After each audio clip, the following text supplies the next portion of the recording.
नमस्कार दोस्तों, मैं हूं आपका दोस्त के बी। तो आज की इस वीडियो में हम 7 दिसंबर 2022 को एसएससी सीजीएल के चौथे शिफ्ट का जो एग्ज़ाम समाप्त हो चुका है, इसमें पूछे गए जीके जीएस और करंट अफेयर्स के सारे प्रश्नों को डिस्कस करेंगे।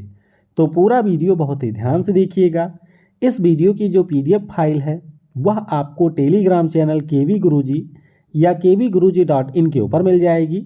तो वहाँ से आप इसके पीडीएफ को डाउनलोड कर सकते हैं। तो चलिए अब इस वीडियो की हम शुरुआत करते हैं।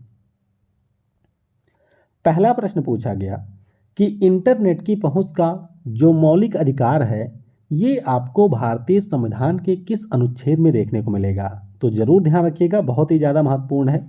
ये प्रश्न ऑलरेडी आपके यूपीएससी में भी पूछा जा चुका है। तो इंटरनेट की पहुंच का जो मौलिक अधिकार है ये आपको संविधान के अनुच्छेद 19 के क्लॉज 1 के ए भाग में दिया गया है। आपको ये भी ध्यान रखना है कि वर्ष 2020 में इसको एक मौलिक अधिकार बनाया गया था और इसके ऊपर हमारे सुप्रीम कोर्ट के द्वारा निर्णय दिया गया था।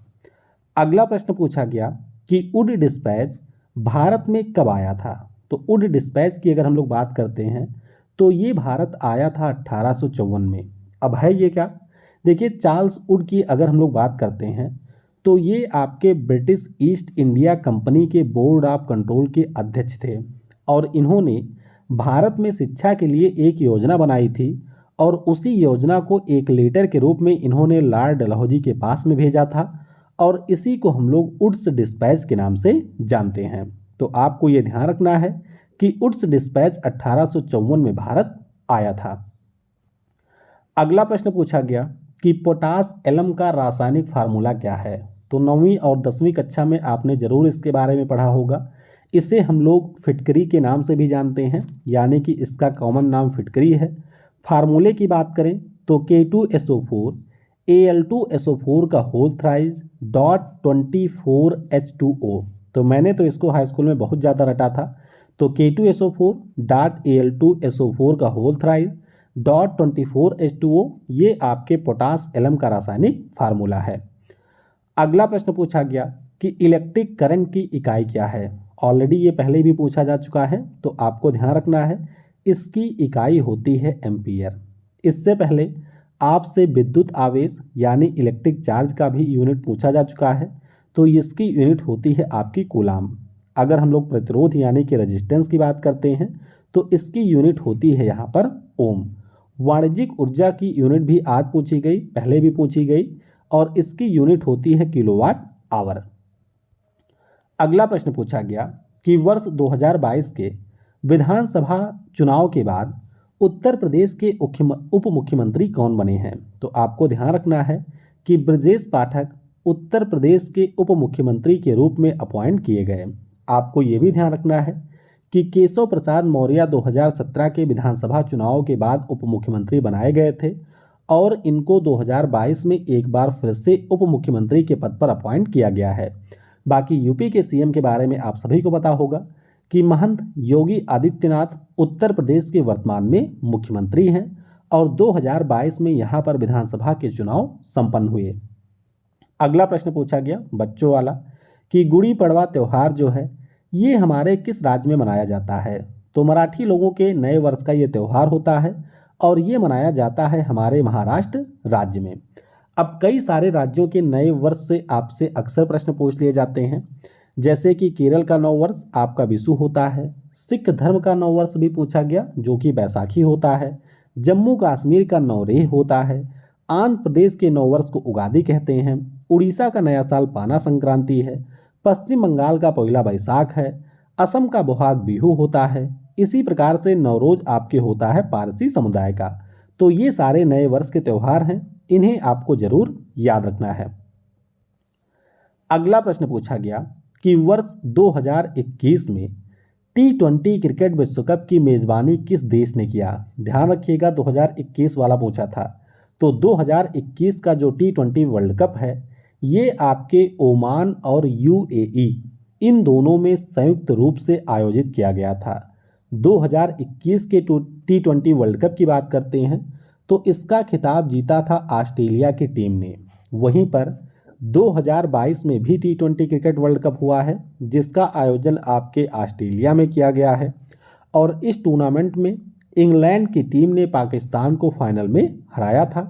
प्लेयर ऑफ द टूर्नामेंट और फाइनल के मैन ऑफ द मैच की बात करें तो सैम करन यहाँ पर प्लेयर ऑफ द टूर्नामेंट रहे थे। अगला प्रश्न पूछा गया कि चालुक्य साम्राज्य की राजधानी क्या थी। अब देखिए, चालुक्य साम्राज्य की दो राजधानियां रही हैं। एक तो आपका ऐहोल है, जो कि आपके ऑप्शन में दिया गया था, और यहाँ की राजधानी आपको बादामी में भी देखने को मिलेगी।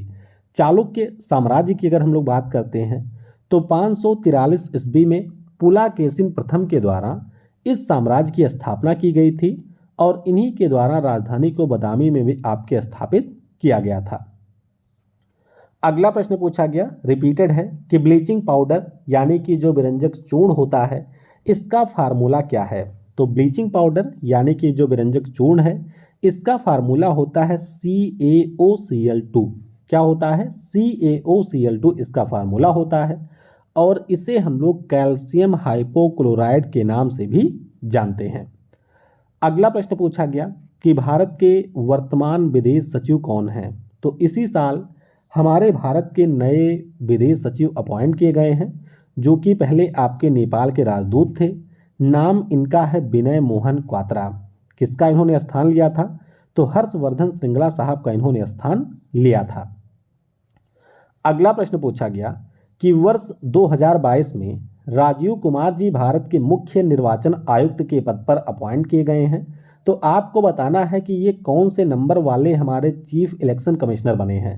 तो सिंपल सा प्रश्न है, ये आपके 25वें नंबर के मुख्य निर्वाचन आयुक्त के पद पर अपॉइंट किए गए। आपको ये भी ध्यान रखना है कि हमारे यहाँ पर जो चुनाव आयोग है, यह एक संवैधानिक संस्था है। 25 जनवरी 1950 को इसकी स्थापना हुई थी, और इसके जो पहले मुख्य निर्वाचन आयुक्त थे, नाम उनका है सुकुमार सेन। आप ये भी ध्यान रखेंगे कि चुनाव आयोग पहले एक सदस्यीय बॉडी हुआ करती थी। 1993 के बाद ये आपकी 3 सदस्यीय निकाय बन चुकी है। अच्छा, एकमात्र महिला जो मुख्य निर्वाचन आयुक्त हैं, उनका नाम आप लोग नीचे कमेंट में बताइएगा। यानी कि ये जो 25 रह चुके हैं, इनमें से सिर्फ एक आपकी महिला रही हैं। उनका नाम क्या है, ये आप लोग कमेंट में बताएंगे। अगला प्रश्न पूछा गया कि पैगंबर मोहम्मद साहब के जन्मदिन पर कौन सा त्यौहार मनाया जाता है। तो पैगंबर मोहम्मद मुस्लिम धर्म के हमारे बहुत ही मानने वाले व्यक्ति हैं, और ध्यान रखिएगा कि इनके जन्मदिन के अवसर पर मिलाद उन नबी नाम का त्यौहार मनाया जाता है। आपको ये ध्यान रखना है कि इस्लामिक कैलेंडर का जो तीसरा महीना है, उसे हम लोग रबी अल अव्वल के नाम से जानते हैं, और इसी की 12वीं तारीख पर मिलाद उन नबी त्यौहार को मनाया जाता है। ऐसा माना जाता है कि 571 ईस्वी में पैगंबर हजरत मोहम्मद साहब का जन्म आपके मक्का में हुआ था। अगला प्रश्न पूछा गया कि वर्ष 2022 में भारत के 14वें उपराष्ट्रपति कौन चुने गए हैं। तो ये आपके जगदीप धनखड़ साहब हैं। आप सभी को पता होगा कि द्रौपदी मुर्मू जी हमारी 15वीं राष्ट्रपति चुनी गई, और जगदीप धनखड़ साहब हमारे 14वें उपराष्ट्रपति चुने गए हैं। राष्ट्रपति चुने जाने से पहले ये आपके पश्चिम बंगाल राज्य के राज्यपाल थे। अगला प्रश्न पूछा गया कि वर्ष 2009 में किसे फ्रांस की सरकार के द्वारा title of officer of legion of honour से सम्मानित किया गया था। तो ये जो पुरस्कार है वो मिला था हमारी स्वर कोकिला लता मंगेशकर जी को। इसी साल इनका निधन भी हुआ है, तो आप जरूर ध्यान रखेंगे। इनको साल 2001 में भारत रत्न, 1999 में पद्म विभूषण, 1969 में पद्म भूषण, और 1989 में दादा साहब फाल्के पुरस्कार से सम्मानित किया गया था। अगला प्रश्न पूछा गया था कि जनगणना की परिभाषा क्या है। दरअसल प्रश्न ये नहीं था, प्रश्न में आपको एक डिफिनीशन दी गई थी, और उस डिफिनीशन के आधार पर आपको बताना था कि ये डिफिनीशन किसकी है। तो जैसा कि लोगों ने अपना रिव्यू दिया है, उसके अनुसार ये आपके जनगणना की परिभाषा थी। तो जनगणना क्या होती है? किसी देश अथवा किसी भी क्षेत्र में लोगों के बारे में विधिवत रूप से सूचना प्राप्त करना और उसे रिकॉर्ड करना कहलाता है जनगणना। जनगणना की अगर हम लोग बात करते हैं तो यह एक निश्चित समय अंतराल के बाद जो भी हमारे शासनादेश होते हैं उसके आधार पर की जाती है। आप सभी को पता होगा कि 2011 में हमारी लास्ट जनगणना हुई थी, 2021 में जनगणना होने वाली थी, लेकिन अभी कोविड के कारण ये शुरू नहीं हो पाई। फिर एक प्रश्न देखिए, टिपिकल सा पूछा गया कि वर्ष 2016 में संगीत में जो फुकुओका अवार्ड है इसको किसे दिया गया था? तो ये जो फुकुओका अवार्ड है ये मिला था हमारे संगीतकार AR रहमान साहब को। आपको ये भी ध्यान रखना है कि AR रहमान साहब जो कि हमारे 2 बार ऑस्कर पुरस्कार विजेता हैं, इनको south Asian traditional fusion music में उनके योगदान के लिए जापान की सरकार के द्वारा फुकुओका प्राइज से सम्मानित किया गया था। तो इस प्रकार से चौथी शिफ्ट में जो भी प्रश्न पूछे गए थे उन प्रश्नों को हमने डिस्कस कर लिया है। अगर इसके अलावा भी आपको कुछ प्रश्न याद आ जाते हैं तो आप नीचे कमेंट में ज़रूर लिखिएगा, जिससे PDF में उन प्रश्नों को शामिल किया जा सके। Thanks for watching. जय हिंद, जय भारत, और सबसे ज़रूरी, पढ़ेगा भारत तो बढ़ेगा भारत।